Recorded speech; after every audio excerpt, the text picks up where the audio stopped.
yang narik duluan yang depan dulu. Ya, Pak. Tuh, oke. Makanya ketika kita tekan sedikit saja tuas remnya tuh, yang gerak, yang narik ke depan dulu. Sementara yang belakang ini masih diem, Pak. Tuh, oke. Kelihatan? Nah, yang menyebabkan rem ini kurang pakem dan tidak enak, Pak.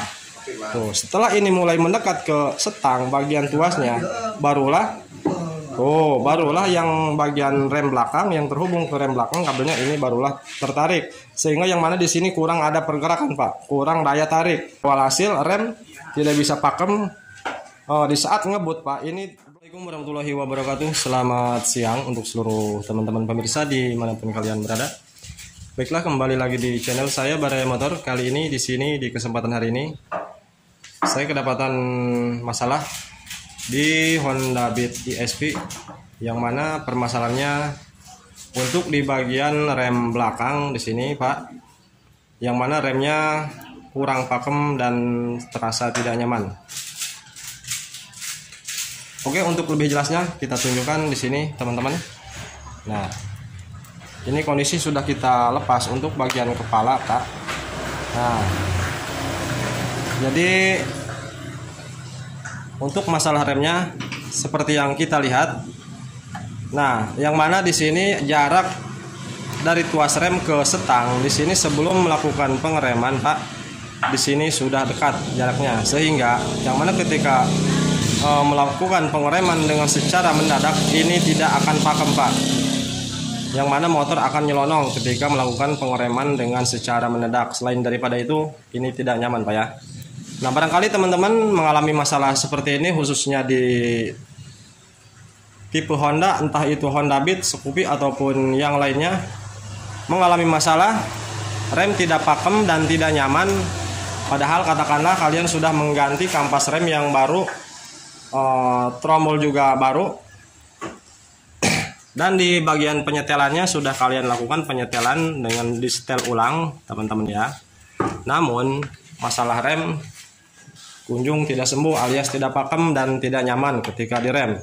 Nah, perlu teman-teman ketahui untuk di jenis Honda, di produk Honda, entah itu Beat, Scoopy ataupun Vario, keluaran dari tahun 2017 sampai tahun sekarang, yang mana untuk sistem di bagian rem belakang di situ sudah menggunakan sistem kombi brake, Pak, ya. Agar mudah dipahami sama yang awam, maksud saya kombi brake itu jadi ketika lakukan pengereman rem belakang ini akan bekerja dengan secara sistematis ke rem depan juga ikut ngerem. Nah, seperti yang kita lihat di sini sengaja sudah kita buka untuk kepalanya agar mudah dilihat dan dipahami, teman-teman, ya. Nah, perhatikan di bagian kombi brake-nya, sistem kombi brake. Jadi yang dimaksud sistem kombi brake ini satu tuas rem berfungsi untuk dua pengereman, yaitu antara depan dan belakang. Nah, teman-teman, di sini ada dua buah kabel. Nah, yang mana yang ini menuju ke rem belakang, ke rem depan. Nah, yang satunya ini terhubung ke rem belakang ke bawah. Oke, perhatikan di sini, teman-teman.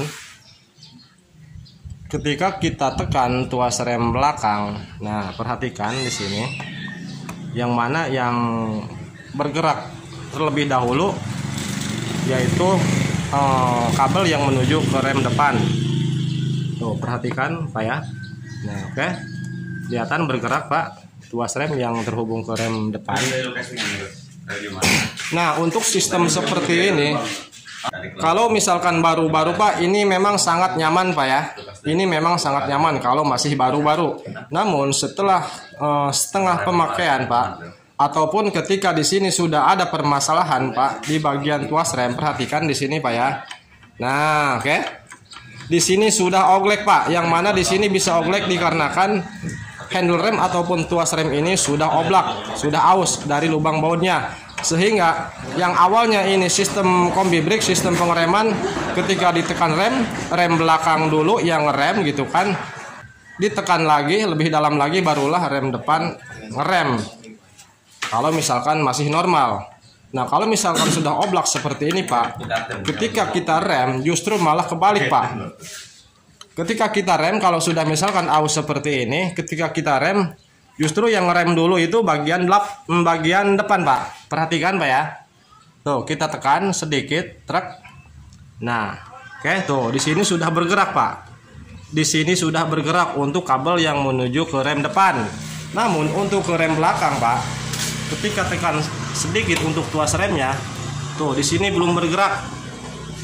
Oh, oke, agar lebih dimengerti dan dipahami, agar lebih kelihatan teman-teman ya. Karena ini kita tidak bisa tunjukkan dengan secara sekaligus antara bagian depan dengan bagian penyetelan rem tromol di belakang. Ini kita lepas dulu, Pak ya, agar bisa dipahami gitu kan cara kerja sistem kombi brake. Oke, ini dilepas dulu penutupnya, Pak ya. Nah, untuk pelepasan di bagian ini, Pak, berhati-hatilah, Pak ya, penutup sistem kombi brake, karena banyak kejadian setelah dibuka ini pemasangannya tidak tahu dari awal, Pak ya, dari awalnya gitu kan, salah pemasangan. Karena di sini ada sebuah sistem per ataupun pegas yang mana ketika ini dilepas maka si per tersebut sebelum terlihat sudah loncat duluan, Pak, sehingga kita lupa untuk memasangnya kembali. Makanya di sini perhatikan untuk cara melepasnya, Pak ya. Yang pertama ini lepas, Pak. Kedua buah bon ini 1, 2 ini lepas terlebih dahulu. Yang ini belakangan, Pak ya. Nah, setelah terlepas kedua baut yang ini, teman-teman, barulah yang ini kita kendorkan ataupun kita buka. Nah, oke, perhatikan di sini, teman-teman ya, agar si per tidak loncat, Pak. Nah, lalu ini karet, Pak, ini dilepas, ininya ditahan, Pak ya. Tuas yang ini ditahan untuk mengunci rem, jangan sampai lepas, Pak.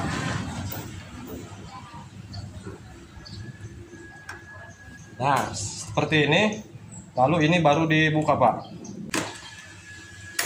Nah, oke. Sudah terlepas. Pelan-pelan, Pak. Jangan sampai loncat, Pak. Jangan sampai lepas untuk tuas yang ini, Pak ya. Nah, oke. Nah, perhatikan di sini, teman-teman. Apa yang kita jelaskan tadi, di mana tuas rem ini sudah aus, sudah mengalami oblak seperti ini, teman-teman. Ini malah kebalik, yang mana seharusnya dari awal ini kan pengereman seharusnya yang belakang dulu, ketika tuas rem ditekan barulah yang depan ikut ngerem. Kalau misalkan sudah aus seperti ini terbalik, Pak. Yang ngerem duluan justru yang depan dulu, Pak. Perhatikan di sini, Pak. Nah, ini jalur kabel untuk menuju ke ataupun terhubung ke rem depan. Nah, yang ini terhubung ke rem belakang. Perhatikan, Pak ya. Oh, oke. Nah, perhatikan, teman-teman. Ini bergerak justru yang depan dulu, Pak. Yang narik duluan yang depan dulu. Tuh, oke. Makanya ketika kita tekan sedikit saja tuas remnya, tuh, yang gerak, yang narik ke depan dulu. Sementara yang belakang ini masih diem, Pak. Tuh, oke. Kelihatan? Nah, yang menyebabkan rem ini kurang pakem dan tidak enak, Pak.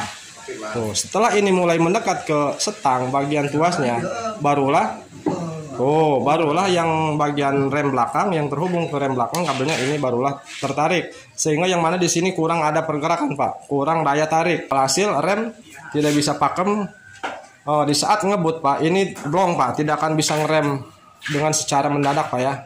Selain daripada tuas rem tidak nyaman, Pak ya. Nah, jadi permasalahannya ini dari tuas rem, Pak ya. Tuas remnya tinggal diganti, Pak, karena di sini sudah oblak. Nah, namun di sini kita tidak akan mengganti, Pak. Di sini kita akan kasih solusinya tanpa ganti handle. Kalau misalkan Bapak tidak mau ambil pusing, ini tinggal diganti tuas remnya dengan yang baru, rem kembali normal. Namun itu tidak akan lama ke depannya, Pak. Seperti tuas bawaannya ini sudah setengah pemakaian. Walhasil rem ini sudah tidak nyaman, Pak. Nah, di sini kita akan mengantisipasi agar bisa awet gitu kan, walaupun di sini sudah mengalami oblak ataupun aus, nantinya rem tetap stabil dan nyaman, Pak ya. Seperti pada umumnya. Oke. Nah, tuh. Jadi caranya kita akan matikan sistem kombi brake-nya, Pak ya. Karena pada dasarnya untuk sistem rem yang sebelum kombi brake yang seperti biasa yang hanya satu fungsi untuk rem belakang saja, ini walaupun ketika di sini sudah oblak ataupun aus tetap, Pak, rem tetap stabil gitu kan, nyaman, dengan catatan Untuk kampas rem masih baru, masih tebal, dan tromol belum ngantong Pak. Karena untuk di sistem matic Pak ya, di sini boros Pak, di sini boros tromol Pak. Untuk di sistem Honda Matic ini tromolnya sudah banyak yang aus Pak. Karena di tipe matic, untuk di sistem matic tidak ada daya pembantu untuk pengereman Pak. Beda dengan motor gigi Pak, dengan motor seperti ini contohnya. Kalau misalkan lagi ngebut, lagi jalan, walaupun tanpa direm motor seperti ini Pak, ini ada daya bantu bisa ngerem, yaitu dari mesin itu sendiri Pak. Kalau misalkan tipe matic, ini akan nyelonong Pak. Jadi kemungkinan besar dari segi pemakaian Pak, kalau di tipe matic kebanyakan ngerem Pak ya. Jadi sehingga tromol cepat ngantong. Apalagi pengendaranya seorang emak-emak Pak. Kadang seorang emak-emak gas ditarik, rem ditekan Pak ya. Karena ditakutkan terjadi hal yang tidak diinginkan gitu kan. Oke, jadi untuk pasang tromol sudah paham sampai di sini Pak. Mengapa cepat aus, cepat ngantong. Jadi perlu diperhatikan untuk bagian tromolnya Pak ketika rem mengalami kurang pakem ataupun tidak nyaman. Oke, kita lanjut ke metode pengakalan.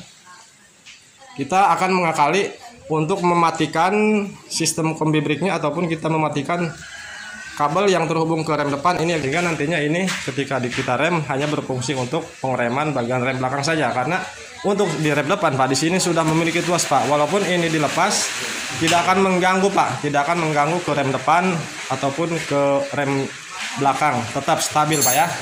Nah, caranya teman-teman, ini akan kita lepas sehingga nantinya hujan Pak, berisik Pak ya. Di sini baru hujan Pak ya. Sehingga nantinya rem ini akan berfungsi lebih maksimal Pak, rem belakangnya.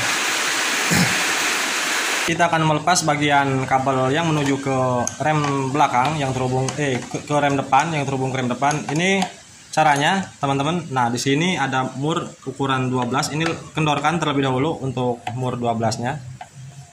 Sampai mentok ke sebelah kiri, sebelah kanan. Nah, selanjutnya untuk rem belakang ini kita kendorkan juga Pak, ataupun kita lepas setelannya, kita lepas terlebih dahulu untuk mengakali agar rem di motor ini lebih nyaman dan pakem. Nah, selanjutnya setelah setelan rem belakang dilepas, nah setelah mentok untuk bagian mur 12-nya ini tinggal dikencangkan dulu ya. Nah, digeser ke sebelah kiri ya. Ini sampai mentok teman-teman ya, sampai mentok ke dudukan kabel remnya. Nah, oke, setelah mentok seperti ini, Bapak Ibu. Nah, ini sudah mentok. Nah, ini tinggal dilepas Pak. Ini tinggal dilepas. Kita cungkit. Nah, ini ditekan untuk tuas remnya, ini dicungkit Pak, untuk kabelnya dicungkit, dikeluarkan. Nah, seperti ini. Setelah terlepas dari tuas rem depannya, ini tinggal dikendorkan lagi Pak. Ini dikeluarkan.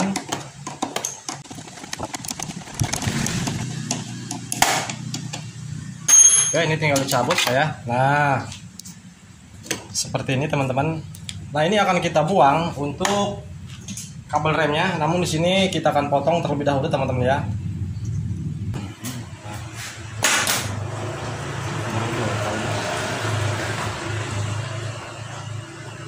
Nah, setelah kita potong seperti ini Pak ya, ini dicabut untuk selangnya. Nah, setelah dilepas untuk selang yang menuju ke rem depan, kita sediakan baut nepel. Nah, seperti ini modelnya. Oke, ini dimasukkan ke sini Pak. Namun sebelumnya ini kasih ring Pak ya. Nah, ring seperti ini. Nah, teman-teman, masukkan ring seperti ini. Set. Nah, oke. Lihat di sini Pak Agus. Nah, oke, jelas ya. Masukkan ring. Lalu baut nepel yang sudah kita sediakan ini dimasukkan Pak.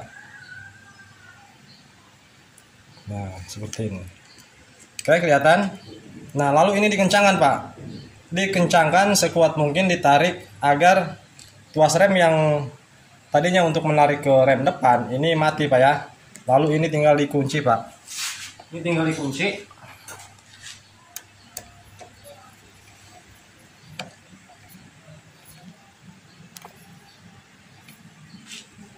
Nah, jadi caranya seperti ini Pak ya. Metodenya seperti ini. Agar rem belakang ketika ditekan, nah dia hanya menarik ke bagian rem belakang saja Pak ya. Tuh. Yang terhubung tadinya ke rem depan di sini kita matikan Pak ya. Nantinya ini rem akan stabil Pak ya. Nah, sekarang kita pasang mur yang sudah kita lepas penyetelan rem belakangnya karena ini tadi dilepas. Nah, ini kita matikan, ini tinggal dipotong untuk kabelnya.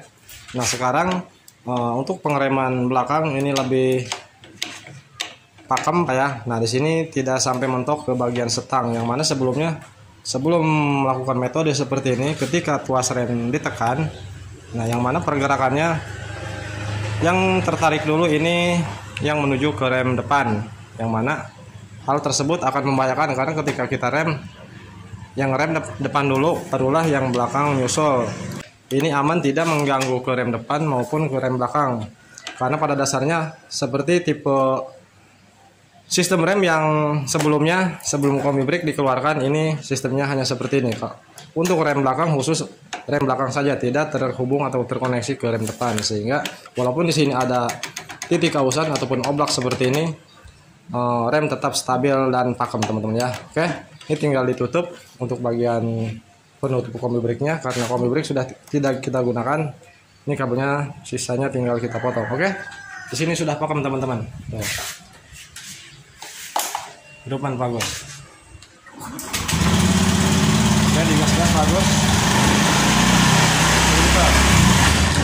Oke, sini sudah pakem Pak ya. Oke, jadi itulah sedikit cara ataupun mengakali ketika rem kombi brake mengalami kurang pakem dan di bagian tuas rem tidak nyaman, pengereman pun tidak stabil. Permasalahannya yaitu dari tuas rem yang sudah oblak. Untuk cara mengakalinya seperti ini teman-teman. Kalau misalkan tidak mau mengakali, tidak mau mengubah dari standar pabrikannya, ini cukup ganti tuas remnya saja Pak, karena di sini sudah oblak. Namun ketika ini diganti, nanti ke depannya ini tidak akan awet Pak, yang mana akan mengalami oblak lagi seperti ini, sehingga rem akan tidak nyaman lagi. Oke, sekian dulu dari videonya, semoga dapat dipahami dan bermanfaat. Saya Barai Motor, izin pamit undur diri. Mohon maaf bila ada salah kata. Terima kasih. Wassalamualaikum warahmatullahi wabarakatuh.